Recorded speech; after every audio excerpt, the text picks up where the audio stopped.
Admiral Zexthar stood on the bridge of the flagship Domination's Edge, watching the small blue planet rotate slowly on the view screen. His forearms crossed behind his back as he studied the primitive world that dared to refuse the Galactic Empire's generous offer of submission.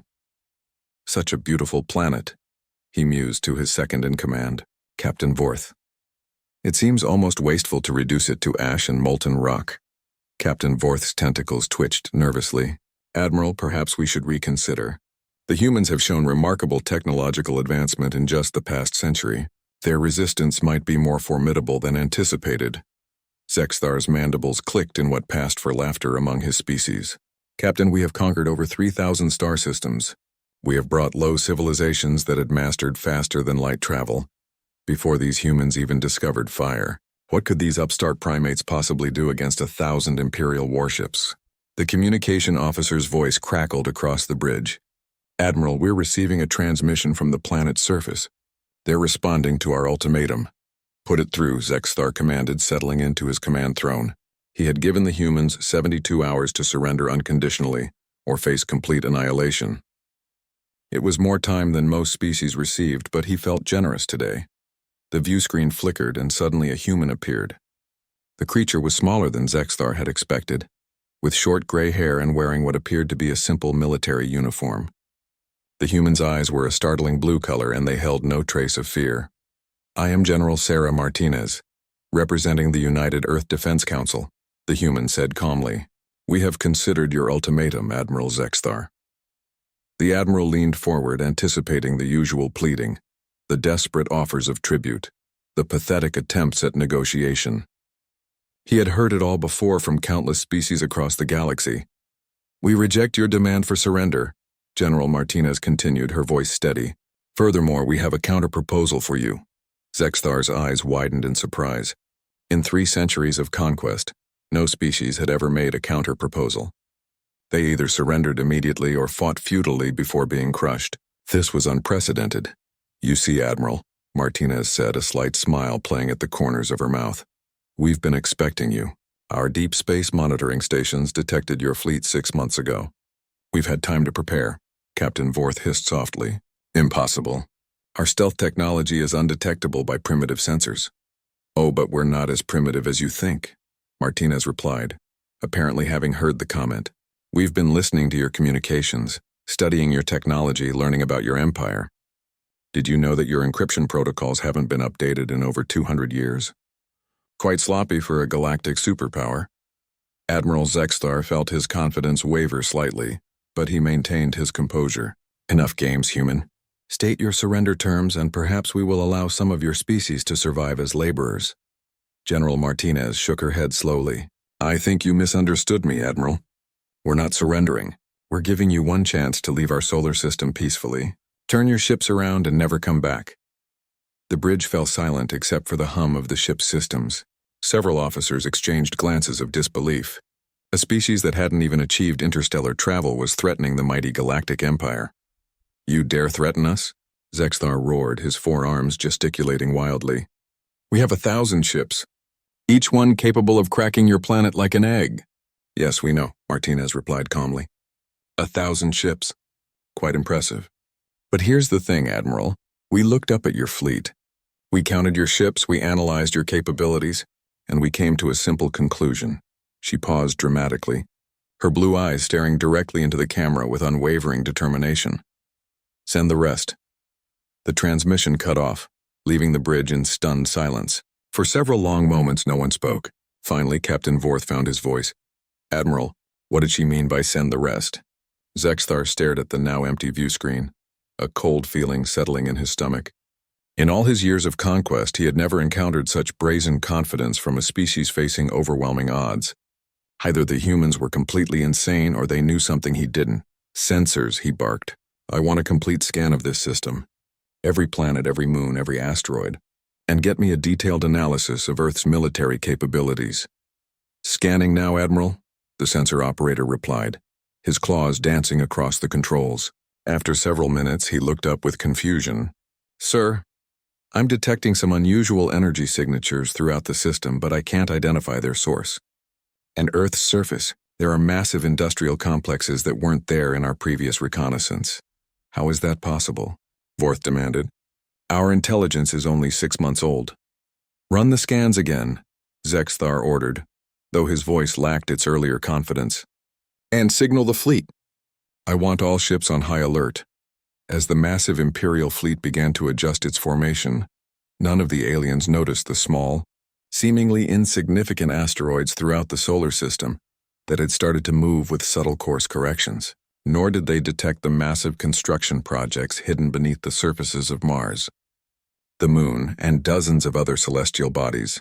On Earth, General Martinez walked away from the communication console and joined her staff in the underground command center, buried deep beneath the Rocky Mountains. How long until our guests realize what they're really facing? Asked Colonel Thompson, her aide-de-camp. Martinez smiled grimly as she looked at the tactical displays showing the true scope of humanity's preparations. Not long now. They're about to learn why you should never underestimate a species that turned warfare into an art form, long before we ever left our home planet.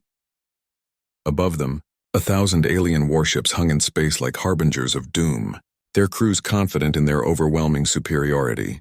They had no idea they had just sailed into the most carefully prepared trap in galactic history, or that humanity had spent the last 6 months turning their entire solar system into one massive weapon. 6 hours after the transmission ended, Admiral Zexthar received the sensor reports that would haunt his dreams for the rest of his considerably shortened life. His senior staff gathered around the holographic display table in the flagship's war room, their faces showing various expressions of confusion and growing alarm. Explain this to me again, Zexthar demanded, his 4 eyes fixed on the 3-dimensional map of the solar system floating before them. Lieutenant Commander Yixtal, the fleet's chief intelligence officer, manipulated the hologram with nervous precision. Admiral, our deep scans have revealed that the humans have been far busier than we anticipated. What we initially mistook for natural asteroid fields are actually artificial constructions. The hologram zoomed in on the asteroid belt between Mars and Jupiter. What had appeared to be random chunks of rock now revealed geometric patterns and metallic structures embedded within them. These aren't mining operations, Yixtal continued, his voice growing steadier as he warmed to his analysis. They're weapons platforms. Massive ones. Our computers estimate that each modified asteroid contains enough firepower to threaten a capital ship. Captain Vorth leaned forward, studying the display. How many are we talking about? Over 3,000 confirmed installations in the main asteroid belt alone, Yixtal replied. And that's just what we can detect. Our sensors are also picking up significant modifications to Mars, Earth's moon, and at least 12 other planetary bodies throughout the system. Admiral Zexthar felt his confidence crumbling like a sandcastle in a tsunami. Impossible. No species develops this level of military infrastructure without interstellar technology. They don't even have faster-than-light travel. Sir, interrupted the communications officer, we're receiving multiple signals from various points throughout the system. They're not directed at us, but rather appear to be coordination transmissions between the human installations. Put them through, Zexthar ordered, the bridge filled with the sound of human voices speaking in their rapid, efficient language. The universal translator worked frantically to keep up with the multiple conversations happening simultaneously. Lunar Command to Mars Defense Grid. We have visual confirmation on targets. All railgun batteries are charged and locked on. Mars Defense Grid to Asteroid Wing 7, understood. Stealth mines are in position along projected flight paths. Asteroid Wing 7 to Earth Command. Kinetic bombardment platforms are armed and ready. Estimated time to target engagement, 14 minutes. The conversations continued, a symphony of military coordination that chilled the alien officers to their cores. These weren't the panicked transmissions of a desperate species facing annihilation. These were the calm, professional communications of a military force executing a carefully planned operation. Admiral, Captain Vorth whispered, his voice barely audible. Perhaps we should consider strategic withdrawal and request reinforcements. Before Zexthar could respond, the human General Martinez's voice cut across their communication channel again. This time her image appeared on every screen throughout the Imperial fleet simultaneously. Hello again, Admiral, she said pleasantly, as if greeting an old friend. I hope you've had time to properly survey our little solar system. I wanted to personally explain what you're looking at. Since your intelligence officers seem a bit confused, the holographic display in front of the aliens shifted, now showing a complete tactical overlay of human defenses throughout the solar system. The scope was breathtaking and terrifying. You see, when we detected your fleet 6 months ago, we did what humans do best. We adapted. We took every mining operation, every space station, every planetary installation we had, and we weaponized it. But that wasn't enough. Martinez's smile grew wider, so we built more. The display zoomed in on Earth's moon, revealing massive construction projects carved deep into its surface. Enormous railguns pointed toward space, their barrels easily visible from orbit. The moon's lower gravity made it perfect for launching kinetic projectiles at a significant fraction of light speed. We've been test-firing them into Jupiter for months. The accuracy is quite impressive. Next, the display shifted to Mars, showing vast underground complexes connected by tunnels that stretched across continents. Mars became our manufacturing hub. Turns out, when your entire species is facing extinction, you can accomplish remarkable things in a very short time. We've built more weapons in 6 months than most civilizations build in decades. Admiral Zexathar watched in growing horror as the display revealed the true scope of humanity's preparations.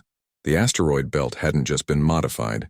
It had been transformed into a 3-dimensional minefield that could destroy any fleet that tried to pass through it.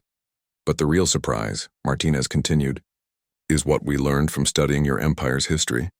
You've conquered 3,000 star systems, but you've done it the same way every time. Overwhelming force, superior technology, and the assumption that primitive species can't fight back effectively. She paused, letting her words sink in. You've never faced a species that turned warfare into an evolutionary advantage. You've never conquered a planet whose inhabitants spent thousands of years perfecting the art of killing each other with increasingly creative methods. You've never encountered a civilization that considers impossible odds to be a suggestion rather than a limitation. Lieutenant Commander Yixtal was frantically working his controls, trying to get better sensor readings on the human defenses. Admiral, he called out urgently, I'm detecting massive energy buildups throughout the system. Whatever they're planning, it's about to begin. General Martinez nodded as if she had heard the alien's warning. That's correct, Lieutenant Commander Yixtal. Yes, we know your name. We know all your names, your ranks, your service records, and your tactical preferences. We've been studying you just as carefully as you've been studying us. The Admiral's blood ran cold. How could they possibly know such detailed information about his crew? The answer, Martinez said, apparently reading his thoughts from his expression, is quite simple. Your empire spans thousands of star systems, but it's remarkably centralized. Once we cracked your communication codes, we gained access to your entire military database. We know the capabilities of every ship in your fleet, the combat records of every officer, and the tactical doctrines of your entire military. She leaned forward slightly, her blue eyes boring into the camera. In other words, Admiral Zexthar, we know exactly how to kill you.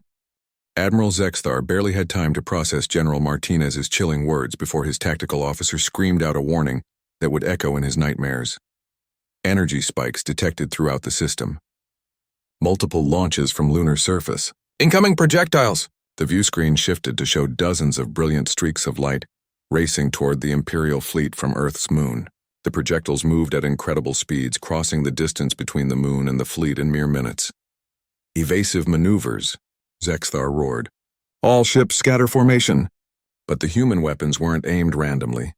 As the Imperial ships began their desperate attempts to dodge, more projectiles launched from Mars, then from the modified asteroids, creating a carefully orchestrated web of death that seemed to anticipate every possible escape route. The first kinetic projectile struck the Imperial cruiser Vengeance of Koroth amidships. The tungsten rod, accelerated to nearly 15% of light speed, punched through the ship's shields as if they didn't exist. The cruiser simply disintegrated, its molecular structure unable to withstand the catastrophic energy release. Shields are useless against kinetic weapons at those velocities, Captain Vorth shouted over the chaos erupting on the bridge. They're not using energy weapons at all. Admiral Zexthar watched in horror as 3 more ships disappeared in brilliant flashes of light. The humans had somehow turned the entire solar system into a massive kinetic weapons platform, and his ships were trapped in the middle of it. Return fire, he commanded. Target their launch platforms. The Imperial fleet's energy weapons lanced out toward the Moon and Mars, but the human installations were protected by thick layers of rock and metal. The alien weapons, designed to overwhelm shields and destroy ships in space, were far less effective against planetary fortifications. Worse, the moment the Imperial ships revealed their positions by firing, new kinetic projectiles launched from different locations throughout the system. The humans had created a targeting system that could track and engage multiple targets simultaneously, from dozens of different firing positions. "Admiral," Lieutenant Commander Yixtal called out from his sensor station. "I'm detecting movement in the asteroid belt. The modified asteroids are repositioning themselves." On the tactical display, hundreds of the weaponized asteroids began moving with purpose, their hidden propulsion systems allowing them to adjust their orbits and create new firing angles. What the aliens had initially mistaken for static defensive positions were actually mobile weapons platforms. "They're surrounding us," Captain Vorth observed with growing dread. "Every direction we could retreat, they're positioning weapons to intercept us." Through it all, General Martinez's calm voice continued to broadcast across all Imperial channels. "You're probably wondering how a species without faster-than-light travel managed to build such an extensive defense network in only 6 months, she said conversationally, as if discussing the weather instead of orchestrating the destruction of a galactic armada. Another volley of kinetic projectiles found their marks, and 5 more Imperial ships vanished in brilliant explosions.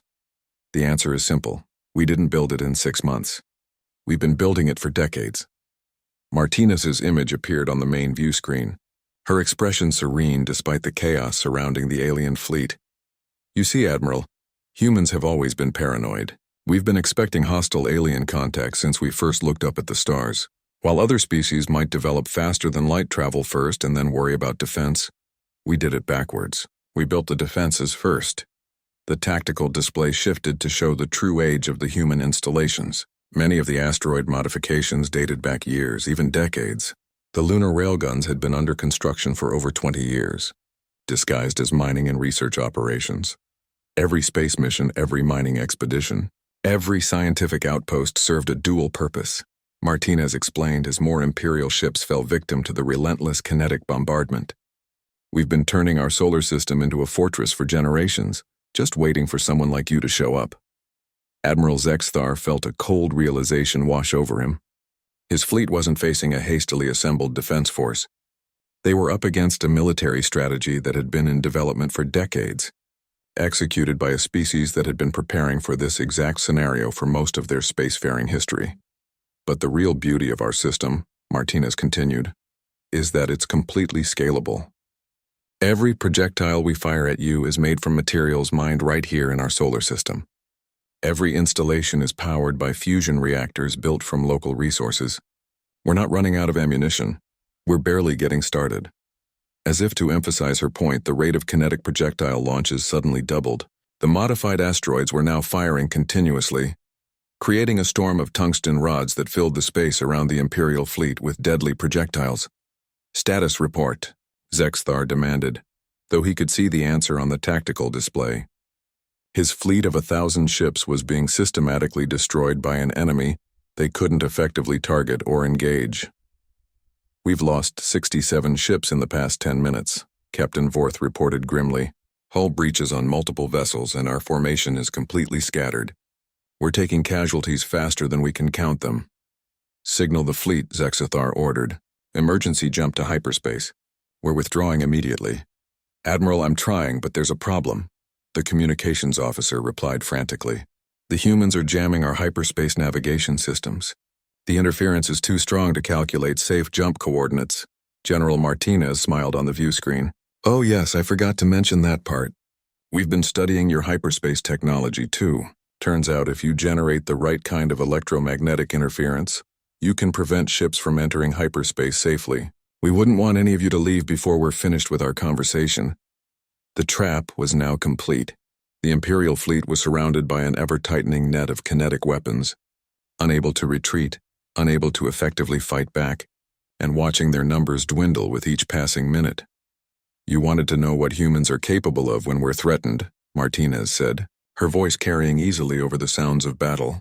"You're looking at it, Admiral. We turned our entire solar system into a weapon and ourselves into its ammunition.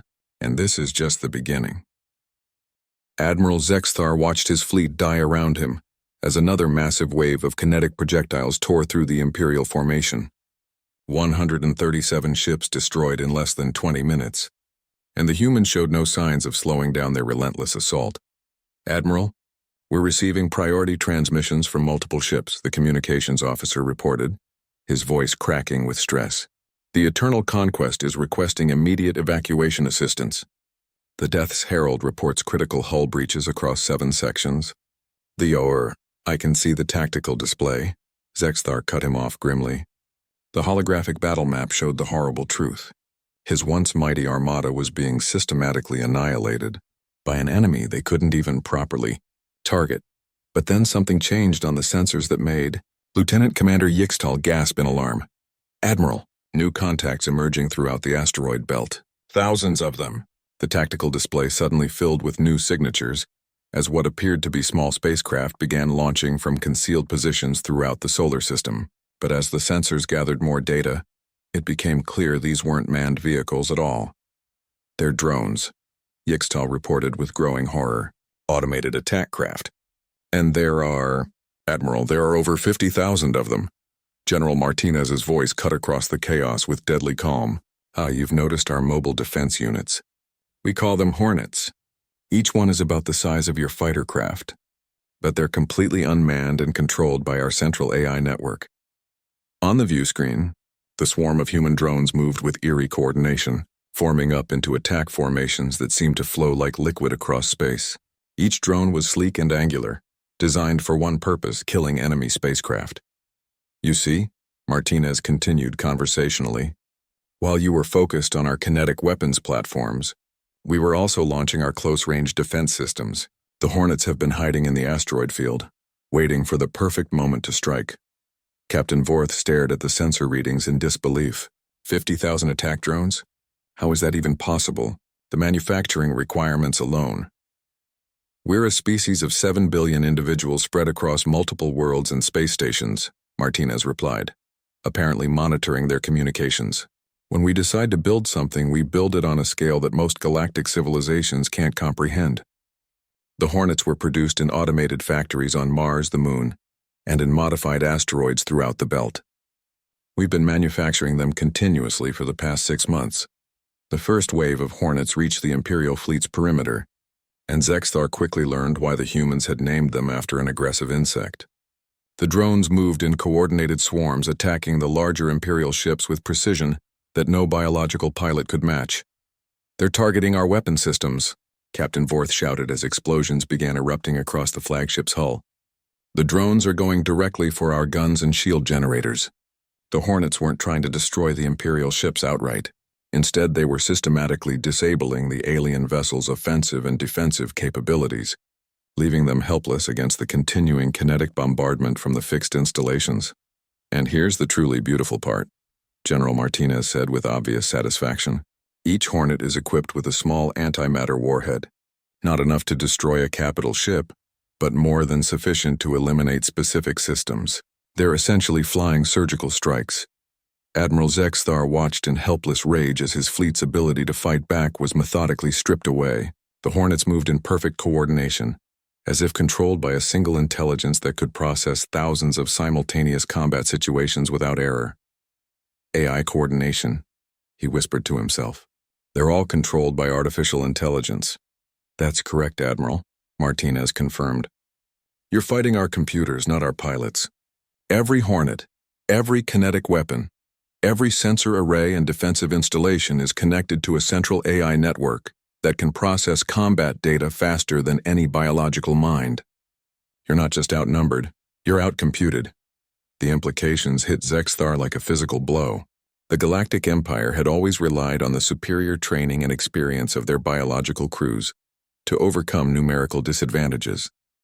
But against an AI-controlled defense network, experience and training meant nothing. The computers could react faster, aim more accurately, and coordinate attacks on a scale impossible for biological minds.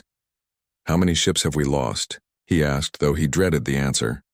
218 confirmed destroyed," Captain Vorth replied quietly. another 73 disabled and drifting. The Hornets have effectively neutered most of our remaining vessels. Lieutenant Commander Yixtal looked up from his sensor station with an expression of growing panic. Admiral, I'm detecting new launches from the inner planets. It appears the humans have been holding additional surprises in reserve. The sensor display revealed new objects launching from Earth, Mars, and several of the larger moons. These were different from the kinetic projectiles and drone swarms. Larger, moving more slowly but radiating enormous amounts of energy. Ah, those would be our planet killers, Martinez said matter-of-factly. We originally designed them for asteroid mining and terraforming operations. But it turns out that anything capable of cracking open a moon is also quite effective against space fleets. The new weapons were massive, each one the size of a small space station. They moved ponderously compared to the kinetic projectiles and drones, but the energy readings they generated were off the charts. What are they? Captain Vorth asked, though his voice suggested he didn't really want to know. Antimatter torpedoes, Martinez replied cheerfully. Each one contains enough antimatter to sterilize a small planet. We've got 12 of them heading your way, and they're designed to detonate in a pattern that will create overlapping destruction fields throughout your fleet's current position. Admiral Zexthar felt the last of his composure crumble. His fleet was trapped, surrounded by an impossibly dense network of weapons, being systematically destroyed by an enemy that seemed to have anticipated every possible scenario and prepared accordingly. This is impossible, he whispered. No single species could have built all of this. You're right, Martinez agreed. No single species could have.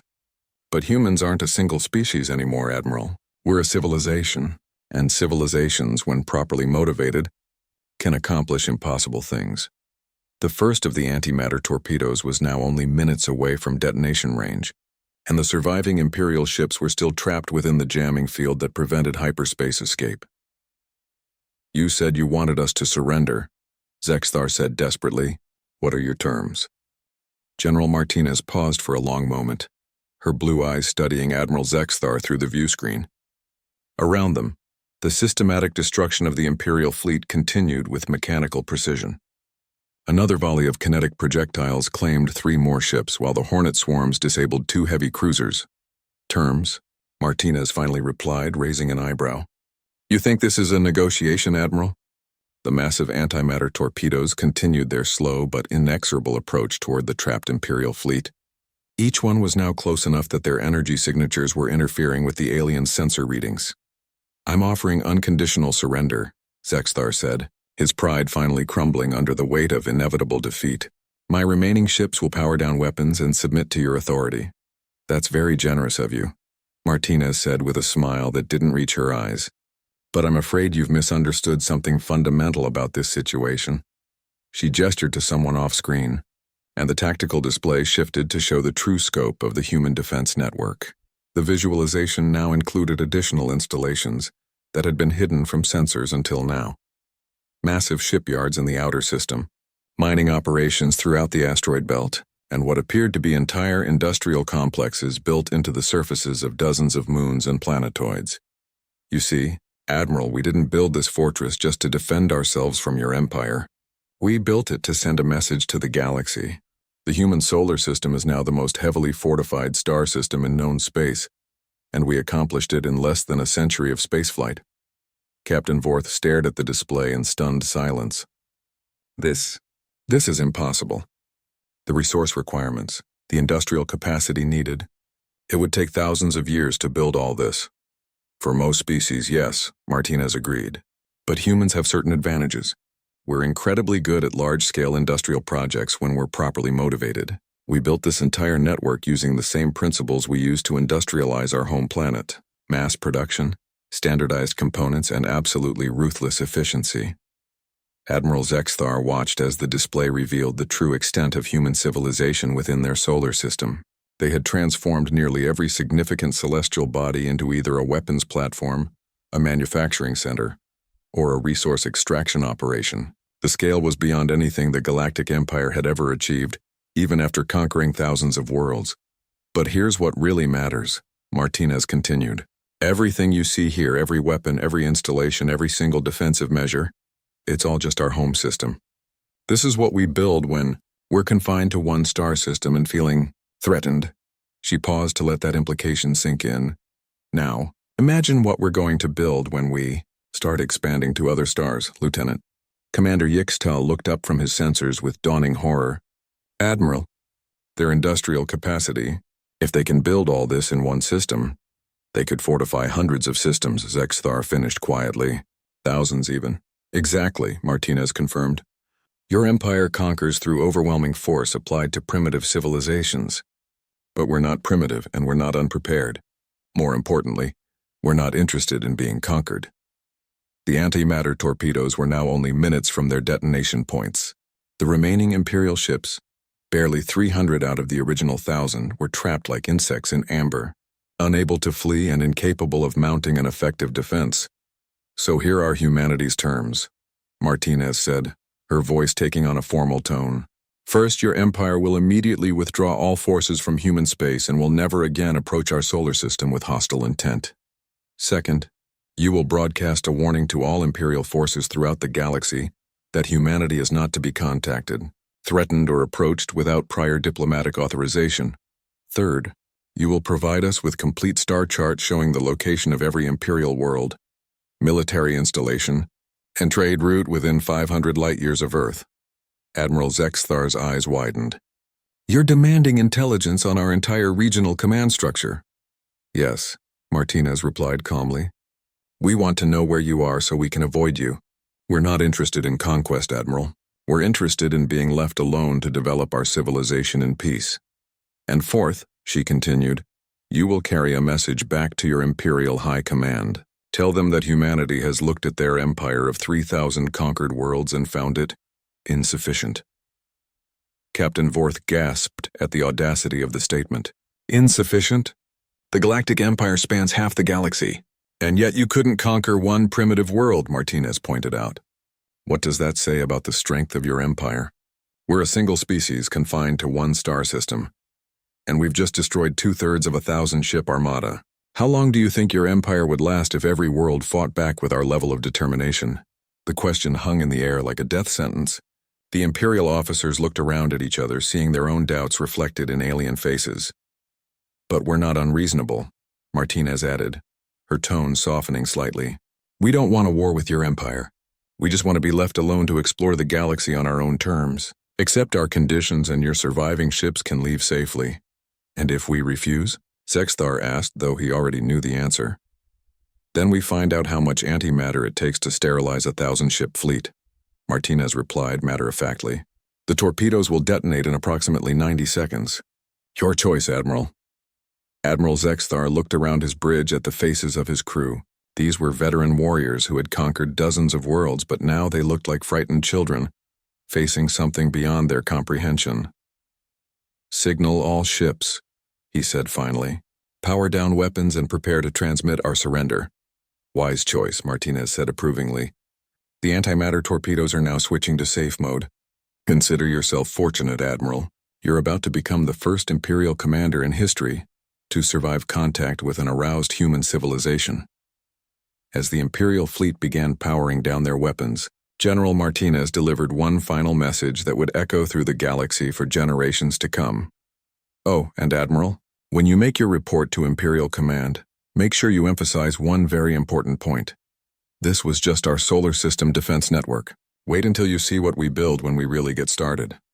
3 weeks later, Admiral Zexthar stood before the assembled High Command of the Galactic Empire in the magnificent throne room of the Imperial capital. The massive chamber, carved from a single piece of crystalline stone and decorated with the treasures of 1,000 conquered worlds, had witnessed many reports of victory over the centuries. This would not be one of them. Emperor Thalazic sat upon his throne of meteoric iron, his ancient eyes fixed on the disgraced admiral with a mixture of anger and disbelief. Around the throne, the 12 members of the High Command, each one representing a different conquered species that had proven their loyalty to the Empire, waited in tense silence. Explain to me again, the Emperor said slowly, his voice echoing through the vast chamber, how a species without faster-than-light travel destroyed 700 Imperial warships, Admiral. Zexthar straightened his shoulders and delivered his report with the precision of a career military officer, though his voice carried the weight of defeat. Your Imperial Majesty, the humans had been preparing for our arrival for several decades. They transformed their entire solar system into an integrated defense network using kinetic weapons, AI-controlled drone swarms, and antimatter warheads. A species that cannot travel between the stars built weapons capable of destroying Imperial capital ships? Grand Admiral Voxtar, the Empire's supreme military commander, leaned forward in his seat. That's impossible. I thought so too, Zexthar replied grimly. But I watched it happen. Their weapon systems are unlike anything in our military doctrine. They use kinetic projectiles accelerated to significant fractions of light speed, making energy shields useless. Their AI network can coordinate thousands of simultaneous attacks with perfect precision. And their industrial capacity? He paused, remembering the scope of what he had witnessed. Their industrial capacity rivals anything the Empire has achieved. Despite being confined to a single star system, High Counselor Nimthara, representing the conquered Zilithian species, spoke up from her position at the Emperor's right hand. Perhaps this admiral is simply trying to excuse his failures with elaborate stories. I have sensor recordings from multiple ships, Zexthar replied stiffly. The data is all there. The humans have achieved something unprecedented. They've built a fortress system that makes their home world effectively unconquerable. Emperor Thalazic studied the holographic recordings that Zexthar had brought back from the Sol system. The images showed the systematic destruction of the Imperial fleet, the massive scale of human defenses, and the terrifying efficiency of their AI-controlled weapons. Show me the communication from their military leader again, the Emperor commanded. The throne room's holoprojectors activated, and General Martinez appeared as a life-sized figure before the assembled high command. Her calm confidence and unwavering gaze seemed to look directly at each member of the alien leadership as she delivered her message. To the High Command of the Galactic Empire, Martinez began, her voice carrying clearly through the massive chamber. I am General Sarah Martinez, representing the United Earth Defense Council and the human species. Your Admiral Zexthar has agreed to carry this message to your leadership, along with our terms for peaceful coexistence. We are returning your surviving ships and crew as a gesture of goodwill, but do not mistake this mercy for weakness. The hologram shifted to show tactical displays of human defensive capabilities throughout the Sol system. Even through the recording, the scope and sophistication of their preparations was breathtaking. Humanity has spent the past century preparing for contact with hostile alien civilizations. We have transformed our solar system into the most heavily defended star system in known space. What you encountered was not a desperate last stand. It was our opening statement. Grand Admiral Voxtar watched the display with growing unease. These defenses, how long did they say they had to prepare them? Decades, Admiral Zexthar replied, but they accelerated construction significantly once they detected our approach. They built more weapons in 6 months than most civilizations build in years. General Martinez's hologram continued her message to the Imperial leadership. We are not interested in conquest or expansion at this time. We are interested in being left alone to develop our civilization without interference. However, we want to make our position absolutely clear. The tactical display shifted to show projections of human expansion into nearby star systems, each one becoming a fortress system similar to Sol. If your empire continues to threaten human space or human interests, we will begin aggressive expansion throughout this region of the galaxy. Every star system we claim will become another fortress. Every world we colonize will become another weapons platform. And every ship we build will be designed for one purpose: destroying Imperial forces. High Counselor Nimthara shifted uncomfortably in her seat. They're threatening preemptive expansion if we don't leave them alone. More than that, Admiral Zexthar said quietly. They're promising to militarize every system they touch. They're not just threatening to defend themselves. They're threatening to become the most dangerous military force in the galaxy. The hologram of General Martinez smiled coldly as she delivered her final message. Your empire has conquered 3,000 worlds by overwhelming primitive civilizations that couldn't fight back effectively. You've never faced a species that considers warfare to be an evolutionary advantage and industrial production to be an art form. Consider this your only warning. Humanity is now active in galactic affairs. We will expand when and where we choose, and we will defend ourselves with whatever force we deem necessary. The question your empire must ask itself is simple. Do you want us as neighbors or as enemies? The hologram flickered and disappeared, leaving the throne room in heavy silence. Emperor Thal-Azik sat back in his throne, his ancient mind processing the implications of what he had just witnessed. After several long minutes, he spoke. Grand Admiral Voxtar, what is your assessment of their military capabilities? Terrifying, Your Majesty, Voxtar replied honestly. If they can build that level of defenses in one system, while confined to primitive technology, imagine what they could accomplish with access to faster-than-light travel.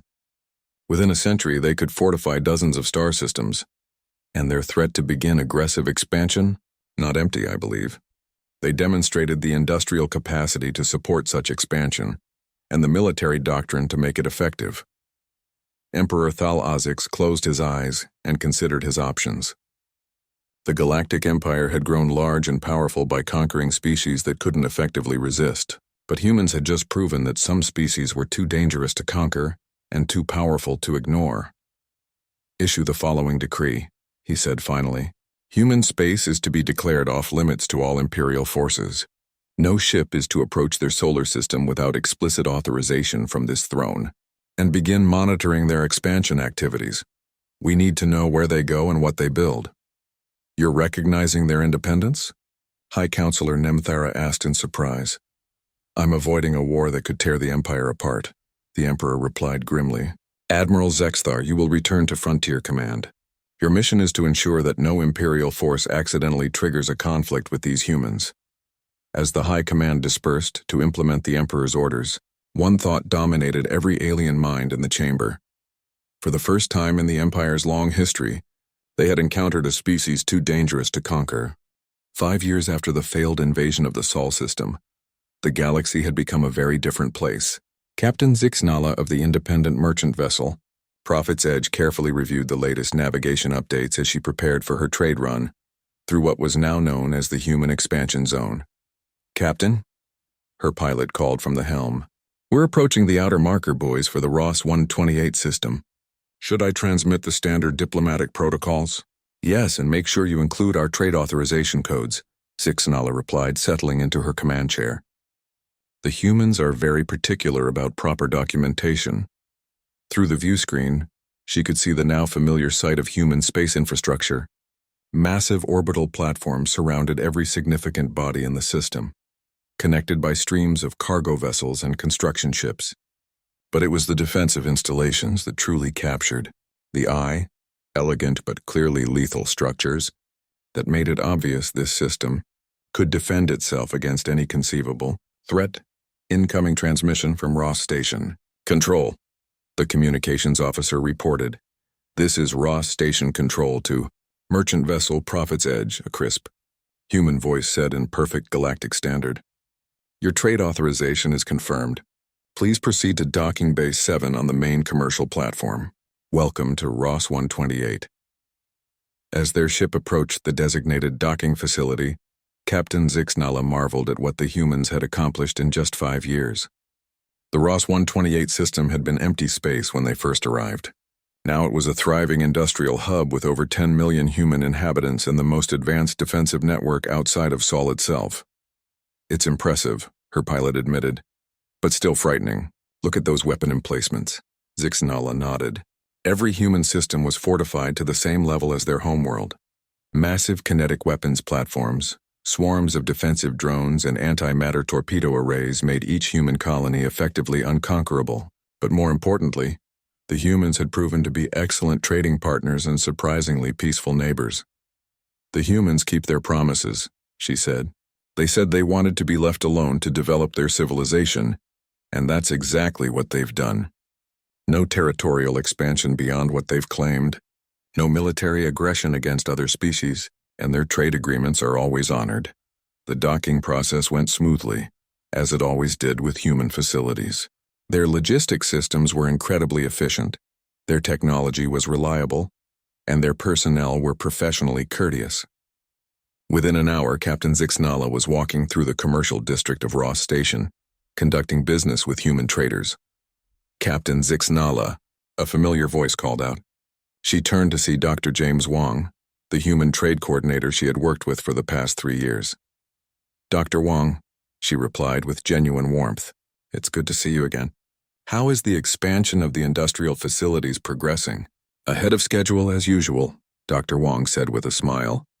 We've completed the new shipyard complex, and the asteroid mining operations are exceeding production targets. We should have our first locally built interstellar vessels ready for trials within 6 months. Captain Zixnala felt a slight chill at that news. Human-built starships were a development that many species were watching with considerable interest and not a little concern. Will these be military vessels? She asked carefully. Some of them, Dr. Wong admitted, but mostly exploration and colonization ships. We've identified 17 more systems that we'd like to survey for potential settlement. All of them are unoccupied, of course. Of course, Zixnala agreed. The humans had been scrupulous about avoiding any systems that were already claimed or inhabited. They seemed genuinely interested only in expanding into empty space and developing their own civilization. As they walked through the station, Dr. Wong pointed out various improvements and expansions that had been completed since her last visit. The humans built with an efficiency and scale that impressed even veteran space traders who had seen the industrial capabilities of dozens of different species. Dr. Wong, Zixnala said eventually, may I ask you something that's been puzzling me for years? Certainly. Why didn't your people conquer the Galactic Empire when you had the chance? You demonstrated that you could destroy their fleets easily. You could have demanded tribute, territory, anything you wanted. Instead, you just asked to be left alone. Dr. Wong paused in their walk and looked out through a massive viewport at the busy traffic around Ross Station. Ships from dozens of different species were coming and going, conducting peaceful trade with human colonies. That's a question we debated extensively during the crisis, he said thoughtfully. Some voices in our government did argue for aggressive expansion. The military certainly had plans for it, but conquest requires holding territory, governing alien populations, managing hostile species across thousands of light years. That's a massive commitment of resources and attention that would have diverted us from what we really wanted to do, which was build the best possible human civilization we could manage, Dr. Wong replied simply. We're not interested in ruling over aliens or extracting tribute from conquered worlds. We want to explore the galaxy, develop new technologies, create art and literature, and see what humanity can become when we're not confined to one star system. Captain Zixnala considered this as they continued their walk. It was a remarkably different philosophy from most spacefaring species, who typically expanded through conquest and domination. Besides, Dr. Wong added with a slight smile, having the reputation as the species that destroyed an imperial fleet has certain advantages. Other civilizations are very eager to trade with us and very careful not to give us any reason for hostility. The humans are remarkably peaceful for such a militaristic species, Zixnala observed. We're not militaristic, Dr. Wong corrected gently. We're prepared. There's a difference. We build strong defenses because we want to be left alone to live in peace. But we'll defend ourselves with whatever force is necessary if anyone threatens that peace. Later that day, as the Prophet's Edge departed Ross 128 with a full cargo hold of human-manufactured goods, Captain Zixnala reflected on how much the galaxy had changed in just 5 years. The Galactic Empire still existed, but its expansion had effectively stopped. No species wanted to be conquered by an empire that had failed so spectacularly against a single world. Meanwhile, dozens of other species had begun militarizing their home systems, adopting human defensive techniques and technologies. The humans themselves had claimed 12 star systems and were peacefully developing them into thriving colonies. Their technology continued to advance at an incredible rate. Their industrial capacity grew larger every year, and their defensive networks became more sophisticated with each new installation. But perhaps most importantly, they had kept their word. They had asked to be left alone to develop their civilization in peace, and that was exactly what they were doing. The galaxy was learning that humans were dangerous when threatened, but excellent neighbors when treated with respect. As her ship jumped to hyperspace for the journey home, Captain Zixnala smiled to herself. The galaxy was becoming a more interesting place, and humanity was proving that sometimes the strongest civilizations were those that chose not to conquer. In the depths of space, the human colonies continued their steady expansion, each new world becoming another fortress in an ever-growing network of human civilization. The galaxy watched, traded, and learned to respect the species that had looked up at 1,000 ships and said, "Send the rest." The age of uncontested imperial expansion was over. The age of humanity in space had begun,